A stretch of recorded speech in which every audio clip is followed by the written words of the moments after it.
पति के दिल का रास्ता उसके पेट से होकर गुजरता है। घर के बड़े बूढ़ों से लेकर फिल्मों तक सबने हमें यही सिखाया, अच्छा खाना बनाना और खिलाना प्यार जताने का तरीका है। लेकिन ये सब सिर्फ लड़कियों के लिए बताया गया। लड़कों को कहा गया भूखे ना रहो इसलिए खाना बनाना सीख लो, उन्हें अपने लिए ये सीखने कहा गया। और लड़कियों को भाई, पिता, पति, परिवार, बच्चे सबके लिए माएँ कहती ससुराल में कच्ची और अधजली रोटी खिलाकर हमारी नाक कटवाओगी क्या? भाई से बराबरी मत करो, उसे थोड़ी ससुराल जाकर रोटियां सेकनी है।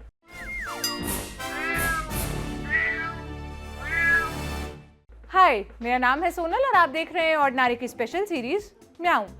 आज बात खाना खजाना और उससे जुड़ी कला की हो रही है, क्योंकि इससे जुड़ी खबरें आए दिन आती रहती है। चाय में चीनी कम हुई तो पति ने पत्नी को पीटा, खाने में नमक ज्यादा पड़ गया तो पति ने पत्नी को मार डाला। पहले ऐसी कुछ खबरों पर नजर डाल लेते हैं। खाने में नमक ज्यादा हुआ तो पत्नी का सिर मूड़ डाला। 14 मई को यह खबर गुजरात से आई। अहमदाबाद के वटवा पुलिस स्टेशन में महिला ने शिकायत दर्ज करवाई। बताया कि उनकी शादी को 8 साल हो चुके हैं, पति मजदूरी करता है। 8 मई की दोपहर महिला ने पति को रोटी और कढ़ी परोसी। उसे खाना पसंद नहीं आया, नमक ज्यादा बताकर वो गाली गलौज करने लगा। महिला ने कुछ और बना देने की बात भी कही, लेकिन उसके पति का गुस्सा शांत नहीं हुआ। पत्नी उसे रोकती रही, पुलिस की धमकी भी दे रही थी, लेकिन आरोपी पीटता रहा। वो रेजर ले आया और पत्नी के पूरे बाल शेव कर दिए। खिचड़ी में अधिक नमक ने ले ली जान, पति ने कर दी पत्नी की हत्या। 16 अप्रैल को महाराष्ट्र से खबर आई। मीरा भायंदर वसई विरार पुलिस ने बताया कि ठाणे की एक बस्ती में पति ने पत्नी की हत्या कर दी है। नाश्ते में पत्नी ने खिचड़ी बनाई थी, उसमें नमक तेज था। पति ने गुस्से में पत्नी की हत्या कर दी। चाय के साथ नाश्ता नहीं देने पर ससुर ने बहू को मारी गोली। ये खबर भी महाराष्ट्र से ही आई। 15 अप्रैल को ठाणे में ससुर ने अपनी सर्विस रिवॉल्वर से बहू को गोली मार दी, क्योंकि उसने ससुर को चाय के साथ नाश्ता नहीं दिया था। इस बात से ससुर नाराज हो गए और उन्होंने बहू के पेट में गोली मार दी। घायल हालत में महिला को अस्पताल में भर्ती कराया गया, लेकिन कुछ देर बाद उसकी मौत हो गई। तेलंगाना में पति ने पुलिस बुलाई क्योंकि पत्नी मटन नहीं बना रही थी। इसी साल 21 मार्च को हैदराबाद से खबर आई। 20 साल के शख्स ने 5 बार 100 नंबर पर फोन किया, कहा कि पत्नी मटन करी नहीं बना रही। वो इसकी शिकायत पुलिस के पास दर्ज कराना चाहता था। पुलिस ने बताया कि इस बात की शिकायत दर्ज नहीं हो सकती, पर वो नहीं माना, फोन करता रहा। बार बार फोन आने से परेशान होकर पुलिस घर पहुंच गई।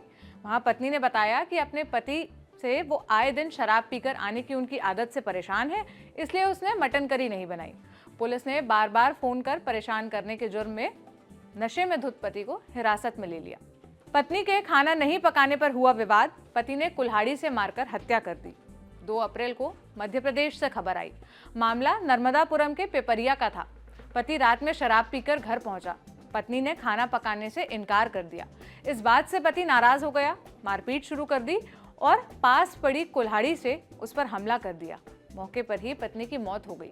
बाद में पुलिस ने आरोपी को गिरफ्तार किया, सख्ती से पूछताछ की, तब जाकर उसने जुर्म कबूला। इस घटना के 4 दिन बाद ही ऐसी खबर छत्तीसगढ़ के राजगढ़ से आई। पति सुबह सुबह घर से गांव के दोस्तों के साथ घूमने निकला, 12 बजे लौटा और खाना मांगा। पत्नी ने खाना नहीं बनाया था।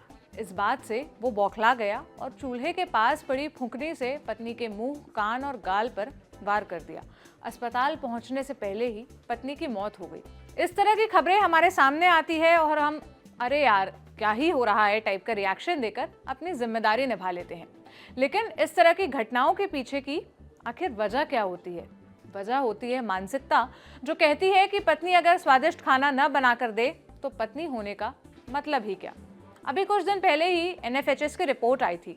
रिपोर्ट में सामने आया कि 40% महिलाएं और 38% पुरुषों ने माना कि अगर पत्नी पति के घर वालों के साथ बदतमीजी करती है, बच्चों का ख्याल नहीं रखती, बिना बताए बाहर जाती है, सेक्स करने से मना करती है या अच्छा खाना नहीं बनाती, तो पति द्वारा पत्नी का पीटना जायज़ है, सही है। इस टेंडेंसी को बेहतर तरीके से समझने के लिए मैंने मेंटल हेल्थ एक्सपर्ट से बात की। सुनिए उन्होंने क्या बताया। एक्चुअली हमारी जो in fact not in India, world wide अगर आप देखेंगे तो मेल डोमिनेंट सोसाइटी है। हमारे यहाँ पर पैतृक सत्ता चलती है। मैं बिल्कुल भी इसको नहीं फेवर करता हूँ कि जब हम आज के मॉडर्न एरा में हैं तो चीजें 1:1 होनी चाहिए। हम कहते जरूर हैं कि भाई जो जिंदगी की गाड़ी है वो 2 पहियों पे चलती है, बट मैक्सिमम लोग जो है उसको फॉलो नहीं करते हैं।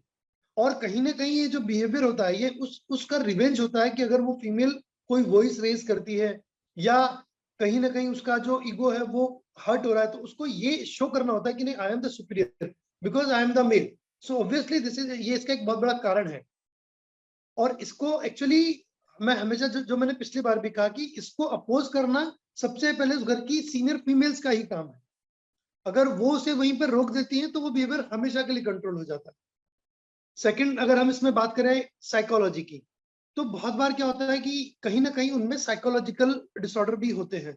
Like the person can be OCPD हो सकता है वो, कहीं ना कहीं हिडन जो है उसको शिजोइड पर्सनालिटी हो सकता है वो, या बॉर्डर लाइन पर्सनालिटी हो सकता है, एंटी सोशल पर्सनालिटी हो सकता है, कहीं ना कहीं कुछ पर्सनालिटी डिफेक्ट होता है। समटाइम जो होता है उसका जो ये प्रोजेक्टिव बिहेवियर भी होता है कि उसको अपनी वाइफ पर किसी और चीज को लेकर एग्रेशन या डाउट है, एंड वो ट्राई करता है कि कोई छोटा सा रीजन मुझे मिले and I should attack on her. तो ये भी एक कारण हो सकता है। देखिए मैं ये तो नहीं कहूंगा कि हमेशा बैक स्टोरी होती है, क्योंकि एक्चुअली जो एग्रेशन होता है ना वो कुछ पॉइंट का होता है, वो जो उन्माद होता है ना वो कुछ कुछ मिनट्स का होता है। उस जो उन्माद में जो फाइट का लेवल है वो किस लेवल तक चला गया। सेकंड, बैक स्टोरी ये सबसे इंपॉर्टेंट होती है कि उनकी फ्रीक्वेंसी ऑफ फाइट्स कितनी है, और जब भी उनकी फाइट्स होती है तब उसमें वायलेंट बिहेवियर कितना ज्यादा डोमिनेट करता है। आप अगर ऐसे केसेस में देखेंगे तो ऐसा नहीं होगा कि वो फर्स्ट टाइम ही वायलेंट हुआ और फर्स्ट टाइम उसने उसे किल कर दिया। यानी कि वो स्टोरी इस तरह से होगी कि वो जब भी उनकी फाइट्स होती है the person he used to, यानी वो फ्रिक्वेंटली उसको ब्रूटली पीटता आया होगा, और उस महिला ने या तो कभी अपोज नहीं किया होगा या कभी अपोज किया होगा। तो ज्यादातर केसेस में ऐसा मैं नहीं मानता कि कोई बैक स्टोरी रही होगी।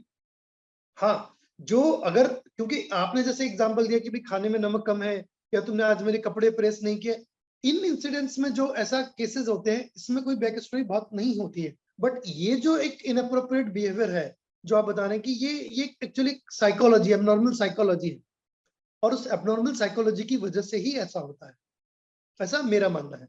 इंडिया में पत्नियों का पति और उसके घर वालों के लिए खाना बनाना उसकी सबसे बड़ी जिम्मेदारी मानी जाती है।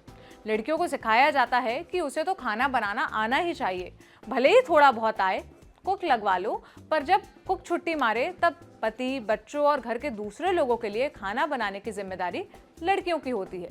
जबकि लड़कों को तो खाना बनाना सिखाया ही नहीं जाता, या सिखाया जाता है तो यही कहा जाता है कि अपना पेट भरने लायक तो आना ही चाहिए।